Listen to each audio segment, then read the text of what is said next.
Salut les amis, salut tout le monde et bienvenue encore une fois de plus sur votre chaîne d'information préférée, Info en Afrique.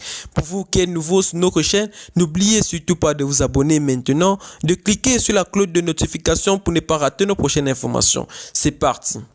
Eh bien les amis, aujourd'hui nous allons vous parler de ce qui se passe présentement sur le buzz du Mali et de la Côte d'Ivoire, car les tensions continuent de monter et nous ne savons véritablement quel est le véritable problème pour que ces deux pays ne s'entendent plus. S'acheminant-on vers une autre crise après celle de la CEDEAO?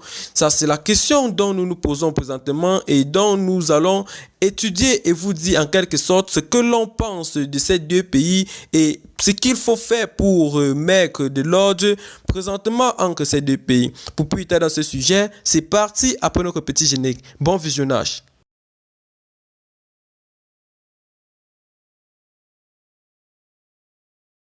Décidément, les dieux de la converse, de la confusion, de la crise en tout genre sont véritablement présents au Mali.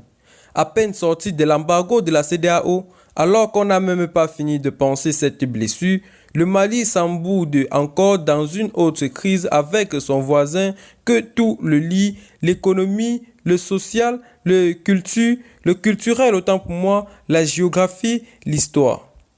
La Côte d'Ivoire, puisque c'est d'elle qu'il s'agit, est accusée par les autorités maliennes d'avoir envoyé 49 mercenaires pour enfreindre la dynamique de refondation dans laquelle les autorités de la transition se sont engagées. Faut rétorquer les autorités ivoiriennes qui ont par la suite demandé la libération immédiate des 49 militaires des forces armées ivoiriennes incarcérés illégalement au Mali. La question n'est pas de savoir qui a tort ou qui a raison, mais à qui profite cette escalade de la violence. Ne pourrais-je pas résoudre cette affaire sans tambour ni trompette pour préserver les liens séculaires entre le Mali et la Côte d'Ivoire? Les autorités maliennes comprendront-elles que sans stabilité, sans paix, sans entente avec les voisins, aucun progrès n'est possible. Tout est parti de l'arrivée des deux aéronefs qui avaient à leur bord 49 militaires ivoiriens qui seraient armés jusqu'aux dents et dont le dessein funeste des personnes interpellées était manifestement de briser la dynamique de la refondation et de la sécurisation du Mali ainsi que du retour à l'ordre constitutionnel.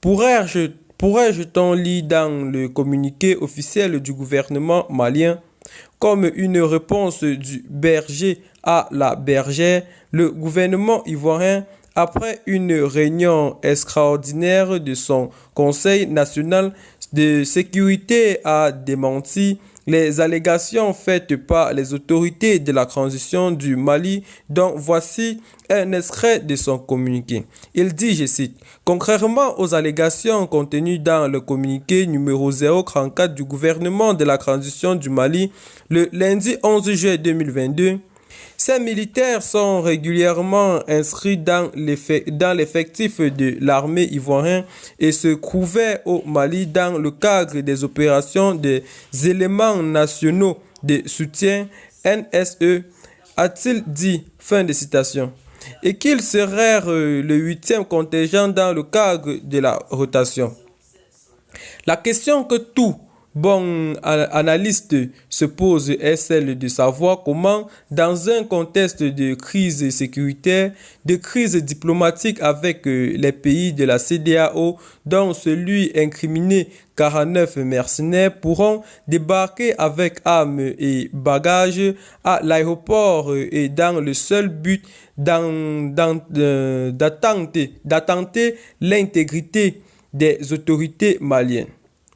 Il est de bon ton qu'elle pareille circonstance qu'on fasse preuve d'intelligence et surtout de diplomatie pour ne pas mettre à l'eau les forts liens socio-économiques entre les deux pays frères.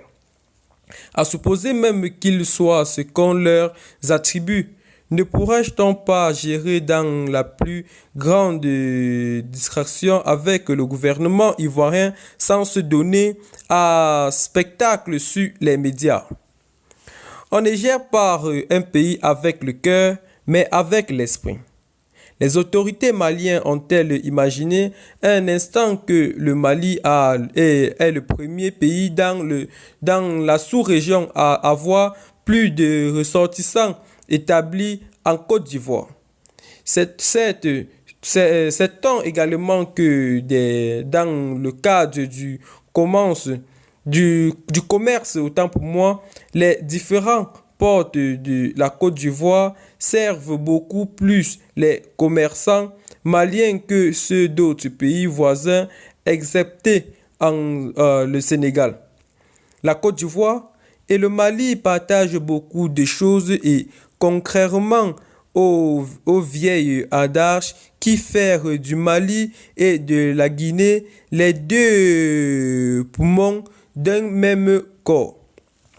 Il faudrait plutôt utiliser ça pour le Mali et la Côte d'Ivoire tant les deux pays sont en partage beaucoup d'éléments et ce pays contribue fortement à l'émergence économique de notre pays. La troisième région administrative du Mali, à savoir Sikasso, ne dira pas le contraire car une bonne partie de son électricité vient du pays frère qu'est la Côte d'Ivoire.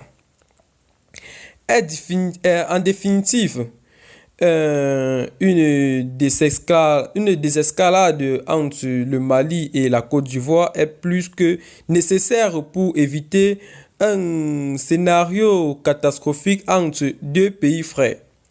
Les autorités maliennes doivent jouer à l'apaisement en trouvant une solution politique-diplomatique et surtout en renouant le dialogue avec ce pays frère pour le grand bonheur des deux peuples maliens et ivoiriens.